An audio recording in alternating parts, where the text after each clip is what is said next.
¿Recuerdan esto? El menor costo posible. ¿Y cómo se logra obtener el menor costo posible? ¿Cómo creen?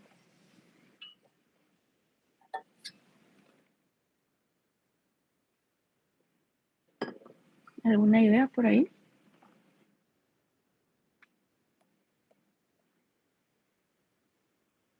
Sería con la mejor técnica productiva y con el mejor acceso a los recursos.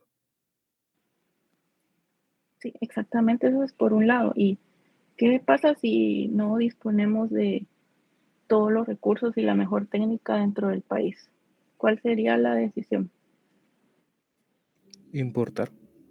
Exactamente, es ahí el sentido de poder comercializar algunos bienes o servicios, porque decíamos que si lo que se quiere es obtenerlos al menor costo posible, entonces puede ser que, y les hablaba ayer de que se, se ha producido vehículos en algún momento en Guatemala, pero salía muy caro producirlos en gran escala. O sea, imagínense, aquí puede ser que se cuente con ciertos recursos, pero no todos. Entonces, ¿qué pasa cuando se tiene que traer la materia prima? Pues resulta más caro, hay costos de transporte asociados.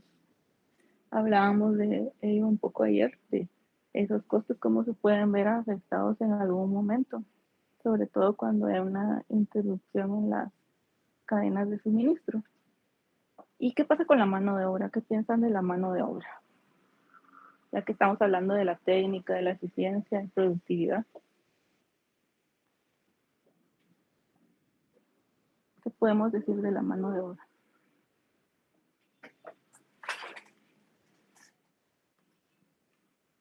¿Alguien más por ahí?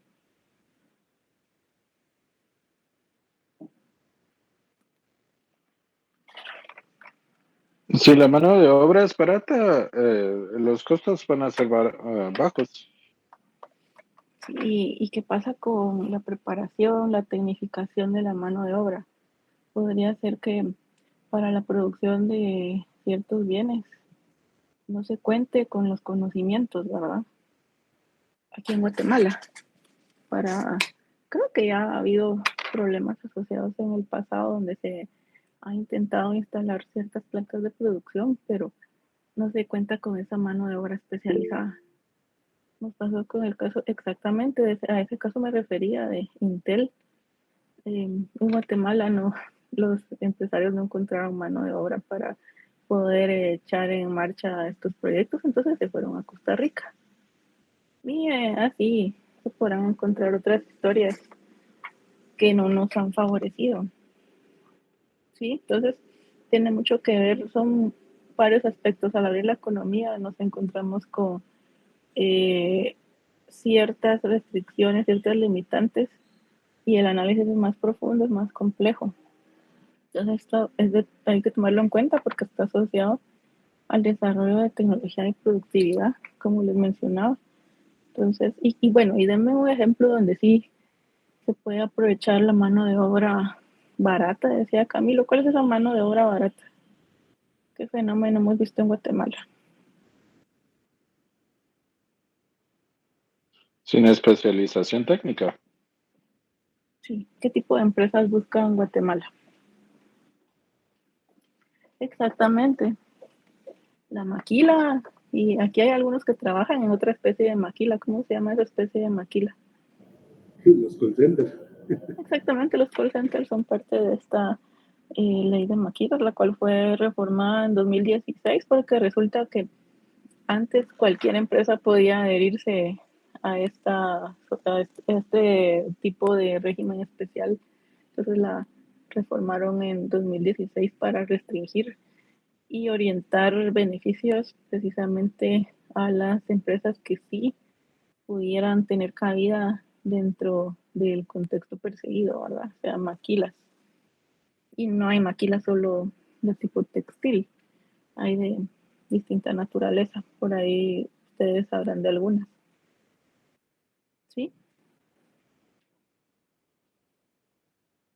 ¿Y qué pasa con la distribución del ingreso?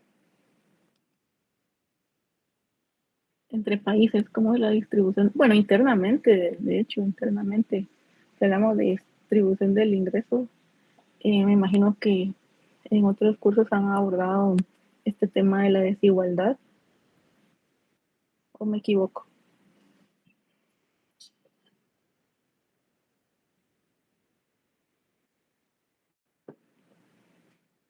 Se vio un poco en economía agrícola.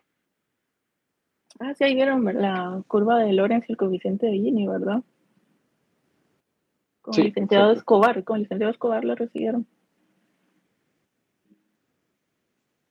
Bueno, pues entonces ya tienen alguna idea de por qué podría ser relevante para el comercio internacional considerar este aspecto de la distribución del ingreso. ¿Por qué sería relevante entonces?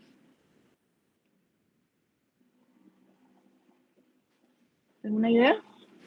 Las exportaciones. Sí, exactamente. ¿Qué más podría ser?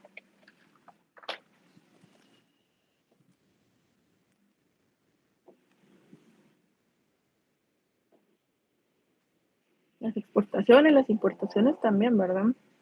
Bueno, y es que esto de las relaciones económicas entre países, para esta situación también se considera el desarrollo económico, que tiene mucho que ver con la distribución del ingreso. Y en cuanto a desarrollo económico, ustedes habrán visto algunas mediciones y esto va de la mano con la estructura económica de cada país y más allá en algunos indicadores de naturaleza social, no solo económica. Entonces ahí hablamos de otros aspectos, pero ¿qué es lo que dice la teoría respecto a cómo contribuye el desarrollo económico, o mejor dicho, el comercio exterior a potenciar el desarrollo económico? Pues se habla mucho de cómo se cambia esa estructura económica y se puede orientar una visión de recursos para los ciudadanos donde mejoren su calidad de vida. Entonces, de esa cuenta es la relevancia entre este tipo de aspectos que yo les coloco acá, que destaco, es muy sintetizado. La literatura encontrarán muchísimo más, pero en sí la idea central es que las relaciones entre países con el exterior son relevantes porque van a tener incidencia sobre la economía nacional. Es decir, lo que ocurre en otros países puede afectarnos, como lo estamos viviendo en este momento. Ahora, si hablamos de las etapas del comercio internacional, principalmente, o mejor dicho, podemos hablar en términos generales de 3 etapas. Y toda esta teoría del comercio internacional surge particularmente con el feudalismo. ¿Qué es el feudalismo?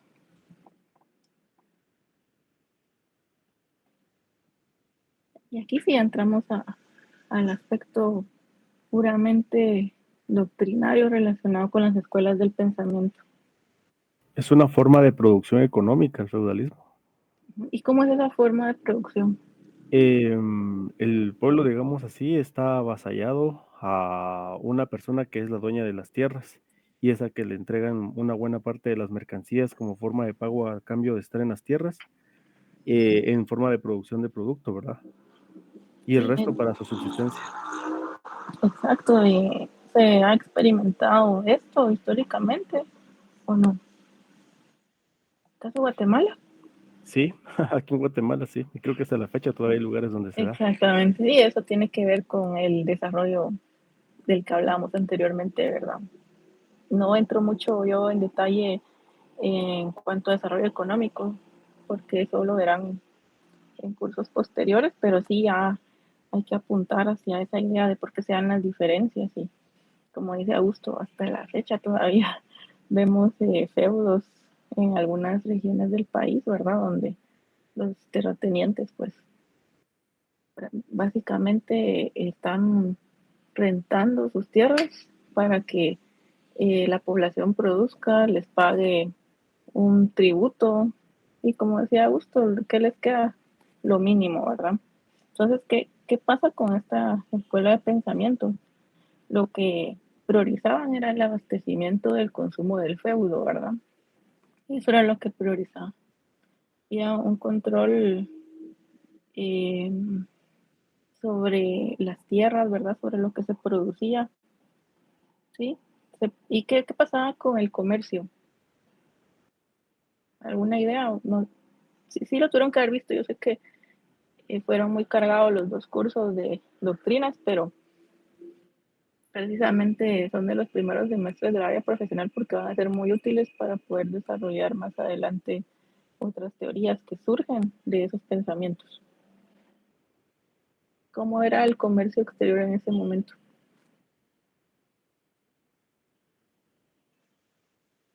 ¿Qué se prefería, importar o exportar? Exportar. ¿Por qué se preferirían exportar? Porque había proteccionismo del mercado interno. Y no recuerdo por qué más, perdón. Gracias, Camilo. ¿Alguien más? ¿Están de acuerdo con Camilo?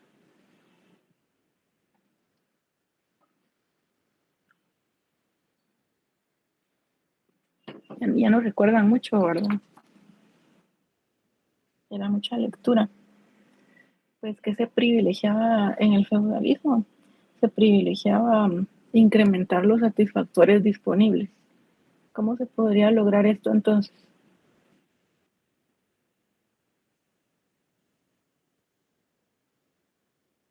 O sea, quieren incrementar los bienes que están disponibles internamente. Entonces,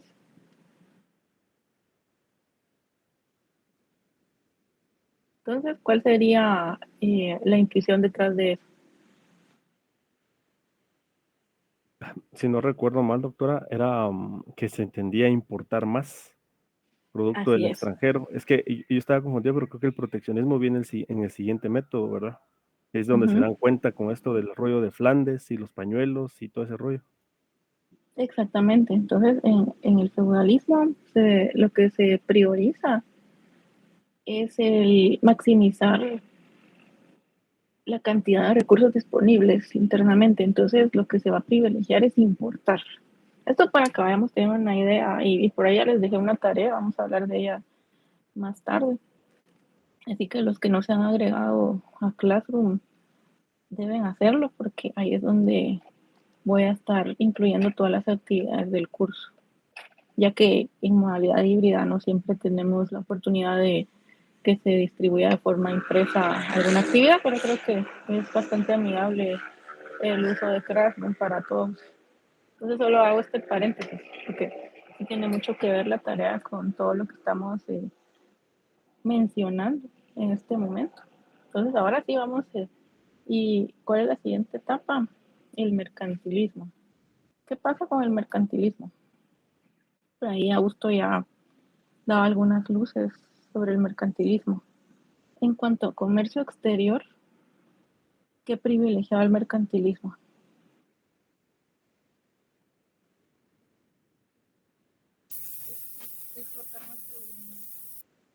La No, exportación, si no estoy mal. sí, alguien, gracias Jessy, alguien más habló por ahí, se escuchaba súper lejos, no sé quién fue. Bueno, pero sí, como dice Jessy, y lo decía Augusto también, porque decía él, bueno, estaba tal vez pensando más en el mercantilismo que en el feudalismo, y así es. El mercantilismo privilegiaba exportar al máximo e importar al mínimo. ¿Sí? Ya van recordando un poco. ¿Y por qué privilegiaban esta situación ellos? Por el ingreso de oro, si no estoy mal. O sea, el vender afuera traía más ganancias para la corona en ese momento. Exactamente, usted tiene súper claro todo esto, sí.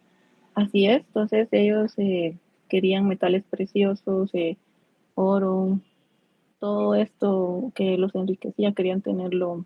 Acuérdense que en aquellos momentos no precisamente se hablaba de una moneda como tal, ¿verdad? Entonces, recuérdense que cuando la corona española empezó a colonizar, pues empezó también a querer obtener más riqueza en especie, ¿sí? Y luego, en términos generales, lo que podemos mencionar es el libre cambio. ¿Habían escuchado esta palabra, libre cambio, anteriormente? No, yo no. ¿No? ¿Nadie? Tampoco yo, licenciado. Bueno, sí, entonces el libre cambio y lo van a ver por ahí en Torres Gaitán.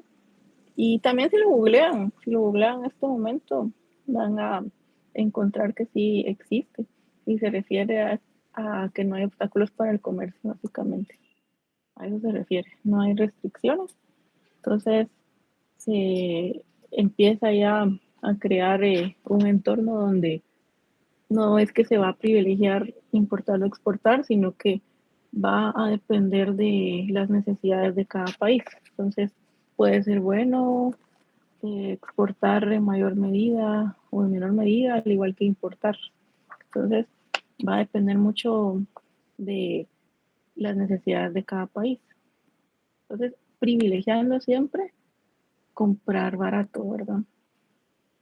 Comprar barato es preferible en lugar de fabricar caro. Lo que mencionábamos al inicio, ¿verdad? Para lo que se pretende son minimizar costos también.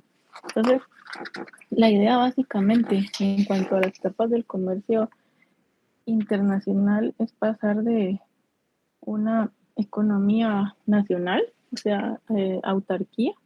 ¿Qué es autarquía? La producción sin comercio exterior. La producción sin comercio exterior, exactamente. Entonces, donde no hay relaciones comerciales, ¿verdad? Con otros países. Todo se comercia internamente. Entonces, ahí van viendo el grado de cómo se va flexibilizando esto y hasta alcanzar una economía internacional que va relacionada con el libre cambio. ¿Sí? Esa fue la idea y las etapas en un panorama bastante general del comercio internacional. Es importante conocer las causas para poder entender luego todo lo que vamos a abordar.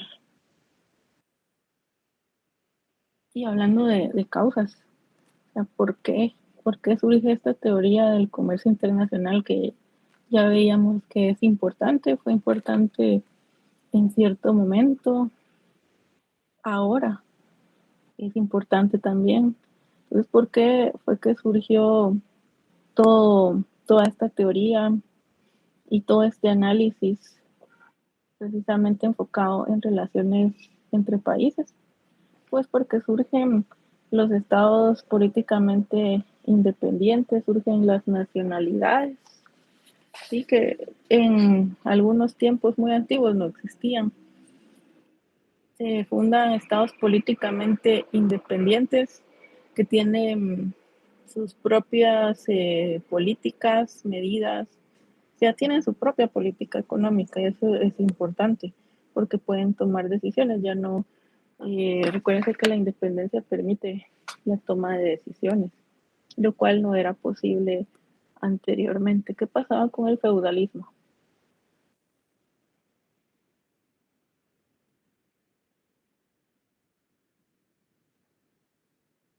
O cómo, pensando en la corona española, ¿qué era lo que hacía? ¿Qué establecía?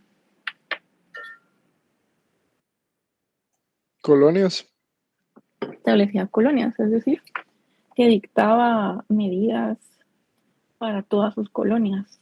Estaba centralizado, pero no quiere decir que cada colonia tuviera independencia en cuanto a opinión y decisión, no. Las reglas eran dictadas por la corona española. Esto como ejemplo, pueden existir otros casos, por supuesto. Pero entonces ahí, a raíz de que surge esta independencia, ya es posible poder establecer criterios propios y determinar las necesidades de cada país. Otro aspecto relevante es que también el comercio pues puede propiciar ingresos para la hacienda o para los ministerios de finanzas públicas. Entonces se consideró como una fuente de ingresos, y por eso es que al abrir la frontera, pues recuérdense que empiezan a establecerse algunas medidas y hay impuestos para todo, básicamente, ¿verdad? Importar, hay impuestos a las importaciones. Entonces, esto genera ingresos para el fisco, lo cual pues es beneficioso para los gobiernos, ya que pueden contar con un ingreso que les permita destinarlos a ciertos gastos, no solo de funcionamiento, que es necesario para poder proteger en algún sentido la integridad de las personas o la infraestructura, sino que también se pueden implementar proyectos para potenciar la economía, ¿verdad? Ya hablábamos de proyectos de infraestructura ayer que permiten a través de una carretera en buen estado minimizar el tiempo de transporte y a la vez minimizar costos, ¿verdad? Hemos visto que en Guatemala se ha sufrido mucho en los últimos tiempos de este tipo de obstáculos para el libre transporte, ¿verdad? Y bueno, y ahora con la época de lluvias se ha acentuado este problema y si vivimos en el área metropolitana, pues a pesar de que hay algunos problemas, no son tan acentuados como en el interior donde se necesita transportar mercadería. Recordarán un vehículo de transporte pesado que estuvo colgando en un puente, ¿verdad? Debido al mal estado de la carretera o de ese puente. ¿Qué pasó con todo el cargamento? ¿Alguien lo vio?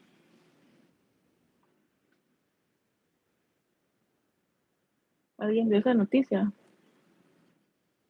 ¿Es reciente o ya Es antiguo? reciente. Es reciente, como de la semana pasada, tal vez. No lo vi. Nadie vio eso. Incluso entrevistaron al piloto, que todavía lo lograron sacar del vehículo, pero yo nunca había pensado en eso de que el camión pues estaba lleno de banano, estaba llenísimo, pero no, no tenía idea de que la SAT le colocaba un marchamo para el que no se puede abrir y ese peso estaba jugando en contra, se podía terminar de destruir el puente y no se podía abrir porque si se abría ni siquiera el propietario podría abrir y sacar la carga porque hay multas. Entonces, son tipos de restricciones, ¿verdad? Y por eso lo relaciono con los ingresos fiscales, porque a medida que se cuente con más ingresos, los problemas pueden ir solventándose. Y lo menciono porque sí es algo que ha ocurrido en Guatemala. También porque en algún momento otra de las causas es se buscó la explicación para el surgimiento de ciertas variables derivadas del comercio entre naciones. Es decir, que existió la necesidad de explicar ciertos fenómenos especiales surgidos precisamente de esas relaciones comerciales entre países. Algunos ejemplos que se les viene a la mente.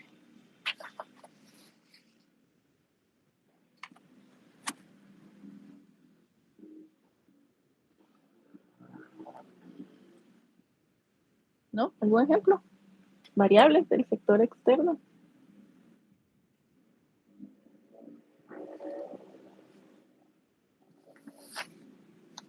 ¿No? Guerras, Ejemplo, sanciones. Guerra, dijo Melvin. Perdón, Camilo. ¿cuál era la pregunta? Perdón. Estamos hablando del surgimiento de variables económicas relacionadas con el comercio entre naciones. Bueno, les doy una pista. Les decía que el comercio en el principio se podía realizar a través del trueque y también a través de una moneda. ¿Qué variable podríamos deducir en ese caso?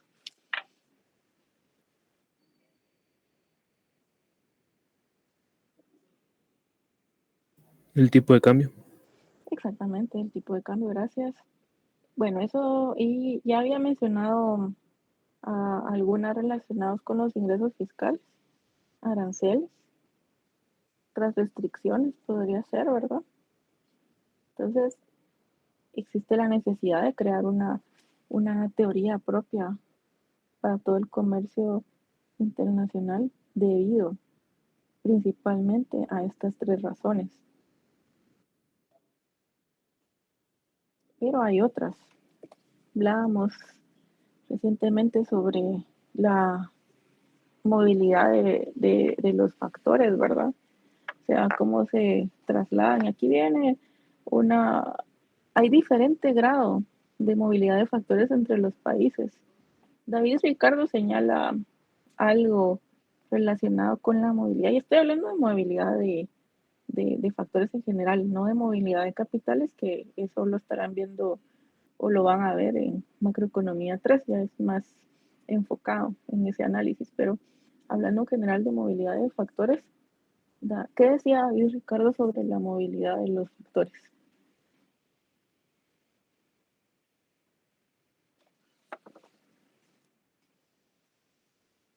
¿Alguien recuerda?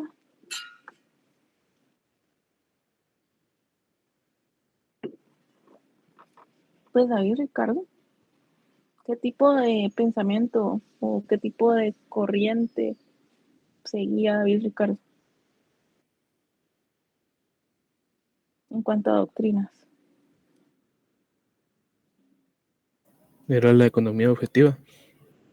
Objetiva, y en cuanto a las escuelas de pensamiento. Liberal clásico. Clásicos, exactamente, de la escuela clásica, ¿verdad? Era de los principales referentes de la escuela clásica. Entonces, ¿qué decía David Ricardo? Respecto a esta movilidad, él hablaba de una perfecta movilidad de factores a nivel interno. ¿Sí? A nivel dentro del país, ¿verdad? Existía una movilidad perfecta.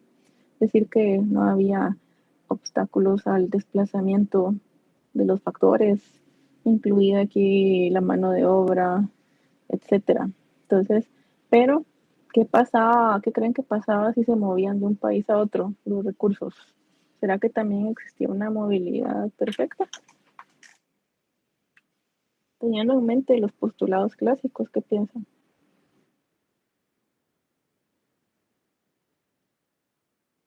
Pues señalaba que existían en ese entonces restricciones para moverse hacia otro país. Eso era lo que señalaba David Ricardo en cuanto a la movilidad de factores, es decir, que es otra de las causas para el surgimiento de esta teoría, ya que hay un grado distinto a nivel interno y cuando se comercia con otros países, cuanto a la apertura a ese movimiento fluido. O sea, para moverse a otro país hay restricciones, dentro no hay problema. También debido a la apertura se propicia o aparecen barreras artificiales para el comercio. ¿Cuáles serían esas barreras artificiales?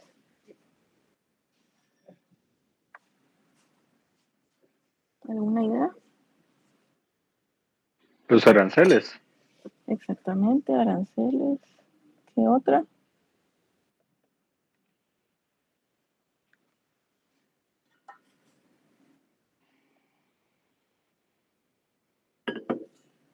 Aranceles, ¿qué otra restricción o barrera al comercio existe, llamadas barreras artificiales? Porque son impuestas por los países, por eso se llaman barreras artificiales. Tratados, de acuerdos. Tratados, exactamente, tratados. Y ¿qué pasa con las importaciones? Yo lo mencioné hace algún momento.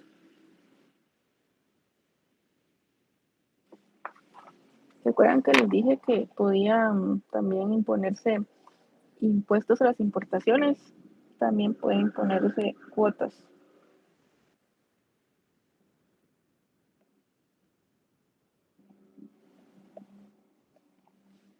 Es decir, fijar un límite para la cantidad de mercancías que pueden ingresar a los territorios, ¿verdad? Y existen otras medidas, ¿verdad? No solo estas, mencionemos solo estas de momento, pero existen otras medidas que tienen efectos sobre la economía. ¿Por qué? Porque no se permite que fluyan libremente los artículos o las mercancías entre países, ¿sí? Y esto pues va a depender mucho de la estructura de cada país, porque ¿quiénes pueden imponer este tipo de barreras?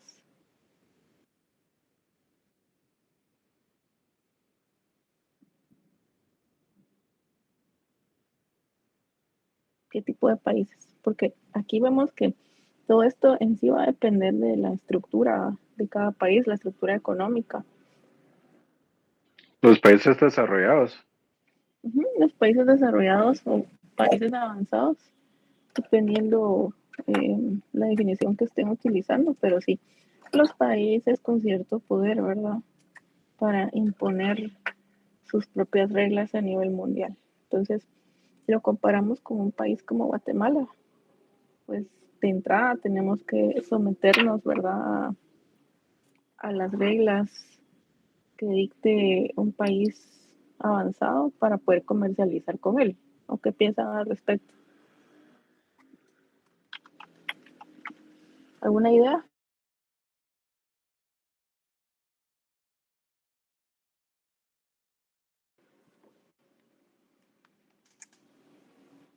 ¿Alguna idea? ¿Están de acuerdo o no?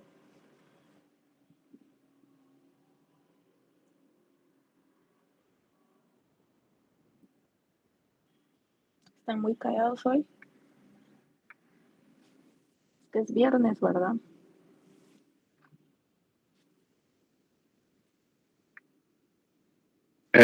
Doctora, pues yo me imagino de que sí es como usted explica, de que los países no desarrollados ah, tienen que hacer caso de de lo que sus compañeros de comercio más desarrollados piden. Sus socios comerciales, ¿verdad? Sus partners. Sí, sí, exacto. Entonces, me imagino que un país grande siempre va a poner aranceles e impuestos a los productos de otros países para evitar que esos productos entren por ejemplo, a Estados Unidos, mientras que ellos sí pueden exportar sus productos. Sí, exacto, ellos tienen cierta ventaja, ¿verdad? Y de esas ventajas vamos a hablar ya la otra semana. Entonces, existen sin fin de medidas, también hay medidas de tipo fitosanitario, es decir, que si, por ejemplo, una fruta no reúne ciertas características, no la aceptan. Entonces son muy exigentes, eso restringe el comercio.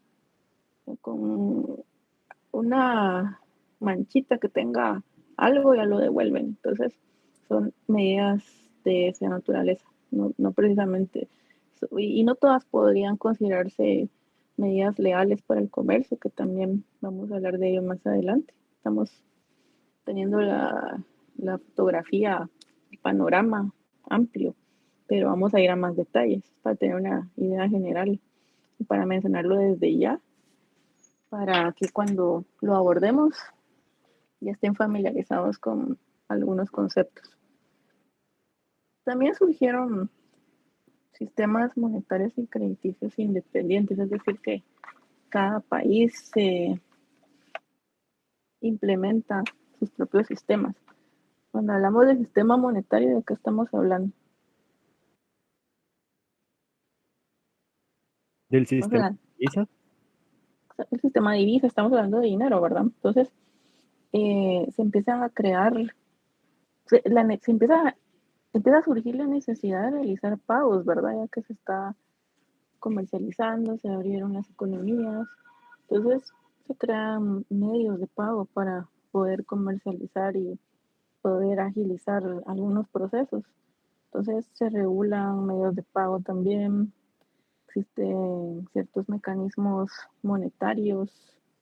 Entonces esto debido al movimiento de los factores, ¿verdad?, entre países.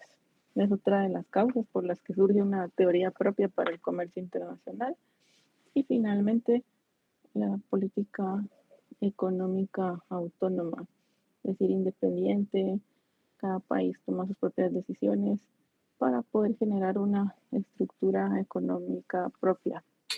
¿Sí? Entonces, son en sí, a grandes rasgos, las principales causas que conllevan la creación de una teoría para el comercio internacional.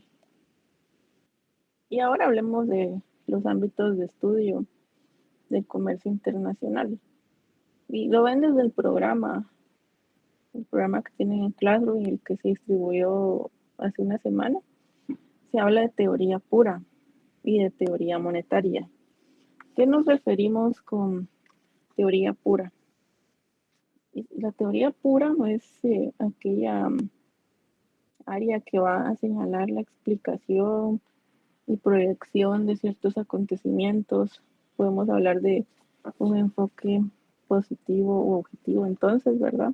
Es decir, que aquí lo que se va a analizar es en sí qué es lo que determina la estructura comercial, qué se exporta, qué se importa. Ya se empieza a determinar eso, a responder a esas interrogantes, qué exportar y qué importar, priorizando todo lo que ya dijimos de el comprar barato en lugar de fabricar caro, ¿verdad? Entonces, en sí, la teoría pura es un análisis del valor aplicado al intercambio internacional. ¿Sí? ¿Y qué es lo relevante también ahí? Hablamos de análisis del bienestar, es decir, que se abordan en la teoría pura los efectos que tiene un cambio en la demanda sobre la relación real de intercambio entre países. ¿Sí? Hay efectos derivados de ese comercio entre naciones. Entonces, ¿qué es lo que se persigue? Determinar cuáles son las ventajas de ese comercio orientados a bienestar de la población, ¿sí? Y también conocer si el comercio va a aumentar o reducir el consumo. Cosas como esas, ¿verdad? Y esto orientado a un desarrollo económico, ¿verdad? Entonces, es relevante considerar eso y por eso es que se divide en dos grandes ámbitos. Y es que aquí precisamente lo importante es teoría. Teoría en primera instancia, luego hay que investigar qué está pasando, investigación de hechos, investigación. Y luego, ¿qué sería lo que se hace? Ya lo hemos hecho antes cuando realizamos cierto análisis. Primero buscamos la teoría, investigamos, para finalmente, ¿cuál es el objetivo?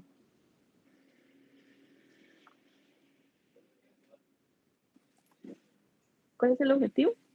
Comprender la realidad.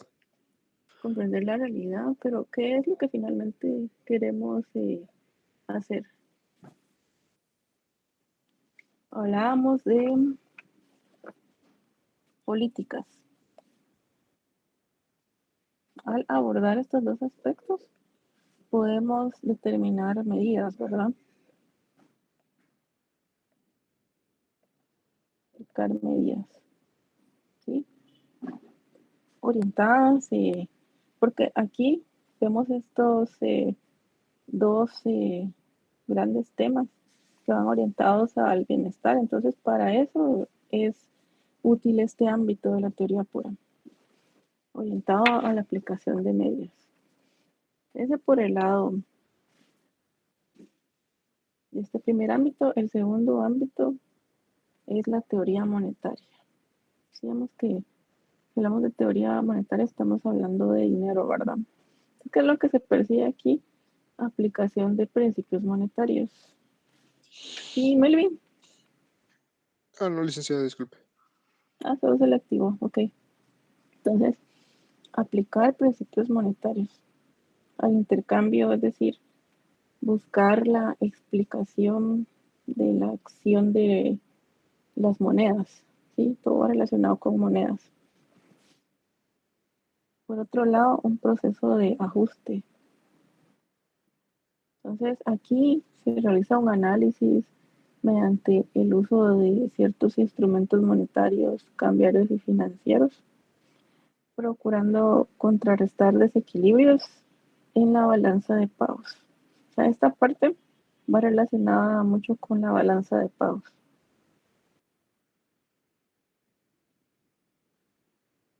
Que es lo que vamos a ver en la última parte del curso. Entonces, y la balanza de pagos es un registro de las operaciones que tiene un país con otro. Ahí se registran todas las entradas y salidas de divisas. Entonces, ese es el instrumento principal para la teoría monetaria y ahí pues se habla ya de sistemas cambiarios, aspectos relacionados con arbitraje, riesgo, un poco de riesgo. ¿Sí? ¿Todo claro?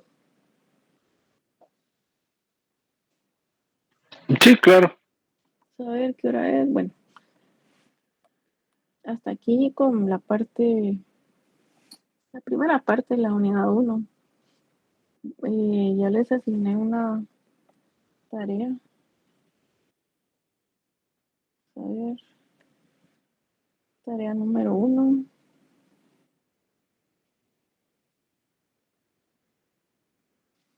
Aquí está. No sé si la mayoría ya la vio. Sí, ya la vieron Sí. todos. Sí, hay alguien aquí que no esté asignado en Classroom todavía.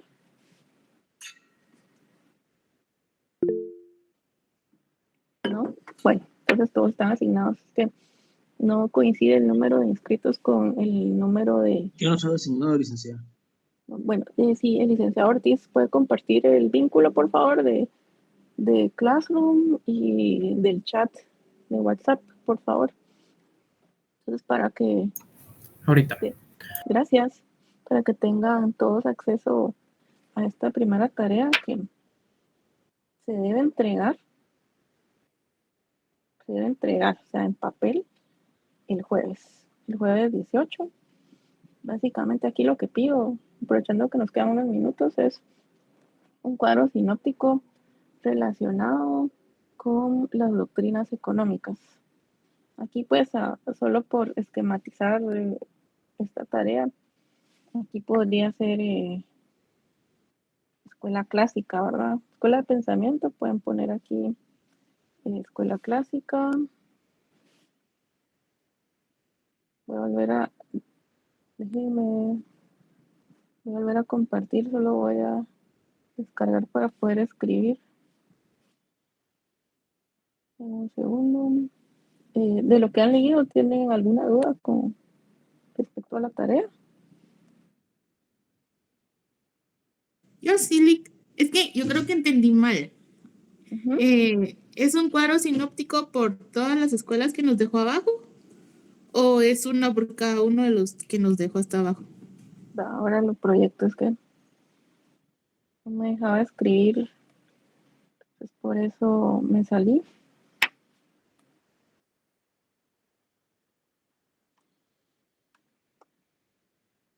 De cualquier forma, todavía me pueden consultar el martes.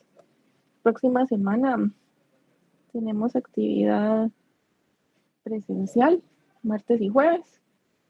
El siguiente tema, voy a presentar un panorama sobre la economía internacional, o sea, situación actual, coyuntura internacional, eso es lo que voy a hacer.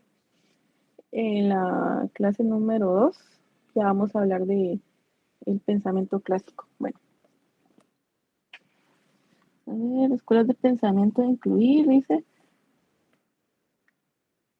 por cada escuela de pensamiento. Este esquema solo es para ilustrar qué es lo que yo requiero. Y por ello, la imagen solo va a señalar un ejemplo. El número de casillas puede variar. Puede variar según sea necesario. Ejemplo aquí, escuela clásica. Aquí, en lugar de lo que dice acá, ustedes apuntan cuál era el objetivo principal. Todo está relacionado con el comercio internacional. Sí, no con toda la doctrina, el desarrollo de toda la doctrina clásica, por ejemplo, ¿verdad? Característica 1, o sea, que encuentran ahí, libre mercado, etcétera, no sé, se me ocurre. Exponente 1, Adam Smith, exponente 2, David Ricardo, exponente 3, etcétera, etcétera. Puede ser que alguna escuela solo tenga 2, en otra encuentren 5, o sea, va a variar, ¿verdad? Esto solo fue para dejar un esquema de lo que yo quiero. El aporte de cada exponente que puede ser que, bueno, aportó el análisis de la balanza de pagos. No aplica aquí, pero solo para señalarlo. Entonces lo colocan en el aporte 1, aporte 2, si fue otra cosa, la contribución, ¿verdad? La contribución de cada autor relacionada con comercio internacional. Y aquí lo colocan, ¿verdad? Aquí en este grupo, en esta columna, por llamarla así. Por supuesto, ahí van a encontrar todo esto surge de un libro, es el de Torres Gaitán. Ahí tienen todo. Y si saben buscar, no se van a tardar tanto. Por supuesto, van a encontrar críticas. Crítica 1, se cuestiona tal cosa, es decir, qué fue lo que criticaron autores a cada escuela de pensamiento. ¿Cuáles son? Por cada una es eso, por cada una. Entonces, empezando por el mercantilismo, hasta terminar en teorías burguesas, que es lo que contiene ese libro. Por supuesto, ustedes me van a decir, pero posteriormente surgieron otras escuelas. Sí, surgieron otras escuelas, pero las que aportaron principalmente al comercio internacional fueron estas 7. Según Torres Gaitán, que tiene el aspecto puramente doctrinario.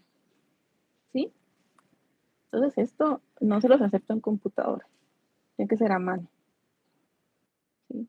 Tienen ya el documento, o sea, no tienen que ir a buscar una fuente, ya está el libro de Ricardo Torres Gaitán, es el que tienen que usar. Entrega individual, o sea, no es una actividad en grupos y se debe entregar pues en el periodo donde van a recibir su clase. ¿Sí? ¿Alguna duda adicional?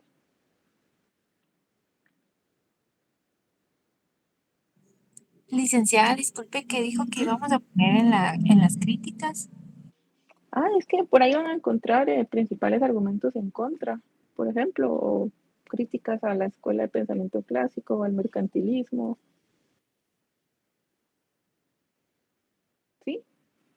Sí, ahí lo van a encontrar.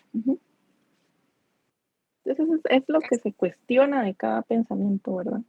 Por eso que en doctrinas lo veían, de que surgía después otra escuela. Por ejemplo, la escuela clásica critica a los keynesianos porque ellos abogan por el libre mercado. Entonces empieza a decir si la aplicación de políticas tiene efectos adversos en la economía. Algo así. Solo lo estoy mencionando. Algo así es lo que van a encontrar en la lectura, la cual pues es amigable porque está en español. ¿Alguien más? ¿O todo claro?